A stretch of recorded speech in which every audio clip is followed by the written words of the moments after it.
Hello दोस्तों, आज हम लोग बात करने वाले हैं सैफरन बाउल प्रोजेक्ट के बारे में।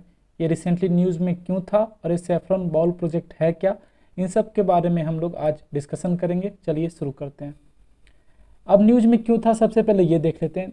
North east centre for technology application and research, जिसको हम लोग नेक्टर भी बोलते हैं, इन्होंने under saffron soul bowl project के अंदर नए नए लोकेशंस ढूंढना शुरू कर दिया है जहाँ पे सैफरन जो कि केसर है इसको कल्टीवेट किया जा सके। अभी आप प्रेजेंट में देखेंगे सैफरन कहाँ पे कल्टीवेट होता है, कश्मीर में। तो यहाँ पे देखेंगे अरुणाचल प्रदेश और मेघालय। अब यहाँ भी सैफरन कल्टीवेट किया जाएगा, तो इसके लिए यहाँ पे आप देखेंगे सैफरन बाउल प्रोजेक्ट के तहत इसको आइडेंटिफाई किया गया है। अब जो टोटल कॉस्ट है इस प्रोजेक्ट का बताया जा रहा है 17.68 लाख है अरुणाचल प्रदेश और मेघालय के लिए। अब थोड़ा सा हम लोग जान लेते हैं नेक्टर। तो नेक्टर एक ऑटोनोमस बॉडी है जो department of science and technology के अंडर काम करते हैं, और ये पायलट प्रोजेक्ट कर रहे हैं जहाँ पे हम लोग जो है सैफरन को कहाँ कहाँ नॉर्थ ईस्ट रीजन में कल्टीवेट कर सकते हैं विथ सेम क्वालिटी में। हम लोग कश्मीर में सैफरन प्रोड्यूस करें सेम क्वालिटी के साथ और ज़्यादा से ज़्यादा क्वांटिटी में कहाँ हम लोग ग्रो कर सकते हैं। तो नेक्टर का ये काम था कि ये पायलट प्रोजेक्ट करना था, डिस्कवर करना था कि कहाँ कहाँ हम लोग नॉर्थ ईस्टर्न रीजन में कर सकते हैं। तो यहाँ पे आप देखेंगे उन्होंने ये देखा है।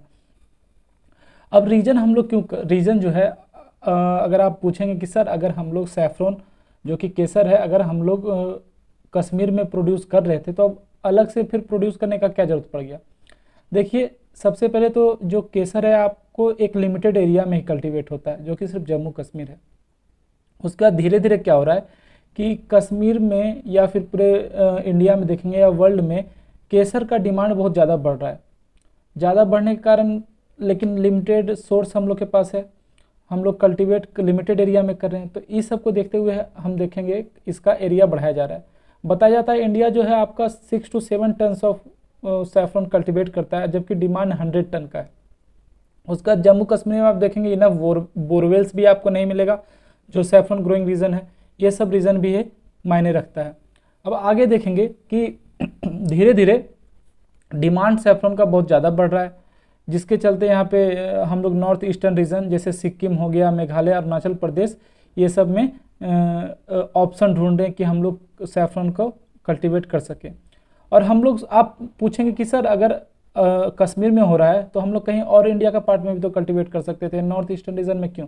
तो देखिए बताया जाता है कि यहाँ जम्मू कश्मीर हो गया, उसके बाद नॉर्थ ईस्ट रीजन में बहुत ज़्यादा जोग्राफिकल सिमिलैरिटीज़ पाया जाता है। तो इसलिए यहाँ पे देखेंगे हम लोग ने यहाँ पे नॉर्थ ईस्टर्न रीजन सेलेक्ट किया है। अब सैफरन और इसका इंपॉर्टेंस हम लोग समझने का कोशिश करेंगे। आप ये फ्लावर देख रहे हैं, तो इसका जो स्टिग्मा है, इसका जो थ्रेड लाइट स्ट्रक्चर है ना, इसी को हम लोग ड्राई करके सैफरन बनाते हैं। बताया जाता है सैफरन जो कश्मीर में आया था central Asian immigrant 1st century BC में लेके आए थे। और ये जो सैफरन है ये आपको रिच कल्चर और हेरिटेज को भी प्रेजेंट करता है उस रीजन में जिस एरिया में हो रहा है, जैसे कि कश्मीर का। ये बहुत ज़्यादा प्रीसियस और कॉस्टली होता है। एंशियंट टाइम में आप देखेंगे तो संस्कृत में भी सैफरन का जिक्र है, जिसको हम लोग बहुकम बोलते थे। और ये जो कश्मीर का रीजन है करेवा, वहाँ पे ये आपको कल्टीवेट किसान करते हुए दिख जाएंगे। इसका इम्पोर्टेंस क्या है, ये हेल्थ में तो इम्पोर्टेंट है ही, साथ में कॉस्मेटिक का फील्ड में बहुत ज़्यादा इंपॉर्टेंट रखता है और मेडिसिनल पर्पज़ से बहुत ज़्यादा ये इंपॉर्टेंट है। आपको उसके बाद आपको पता चलेगा जितने भी आपको कश्मीरी कुजीन देखेंगे उसमें आपको केसर दिख जाएगा। तो यहाँ पे एक रिच कल्चर और हेरिटेज को उस एरिया का ये शो करता है। और ना ही सिर्फ कश्मीर, आप देखेंगे अगर कोई भी ट्रेडिशनल अगर आप खाना बन रहा हो, कहीं भी कोई फेस्टिव सीजन हो, तो आपको उसमें केसर दिखेगा ही दिखेगा।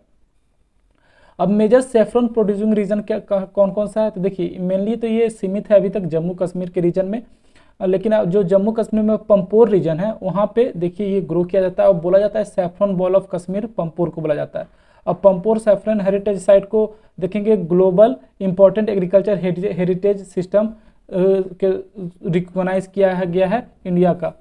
अब हम लोग अदर डिस्ट्रिक्ट देखेंगे जो जम्मू कश्मीर में है, जैसे बुदगाम हो गया, श्रीनगर हो गया, किश्तवाड़ डिस्ट्रिक्ट हो गया, ये सब में भी सैफरन का प्रोडक्शन होता है। और अभी रिसेंटली तो आप देखेंगे कश्मीर सैफरन को GI टैग भी मिला है। GI टैग क्या होता है, जियोग्राफिकल इंडिकेशन टैग होता है। इसका मतलब सिंपल ये होता है कि ये जो पर्टिकुलर क्रॉप है या पर्टिकुलर जो भी आप देखेंगे प्लांट है वो उस एरिया का है, वहाँ का प्रोडक्शन ये हो रहा है, मतलब ये उसका कॉपीराइट इशू हो गया, एक टाइप का पेटेंट करवा लिया कि आप देखेंगे ये जो कश्मीरी अगर सैफरन है तो वो सिर्फ यही एरिया में मिलेगा, यही ओरिजिनल है, यही वैलिड है। तो उम्मीद करते हैं आपको ये टॉपिक समझ में आया होगा। आने वाले सारे इंपॉर्टेंट एग्जाम्स के लिए बहुत इंपॉर्टेंट है, इसलिए आप इसे ध्यान से देख लेना। मिलते हैं अगले वीडियो में, तब तक पढ़ते रहिए। जय हिंद।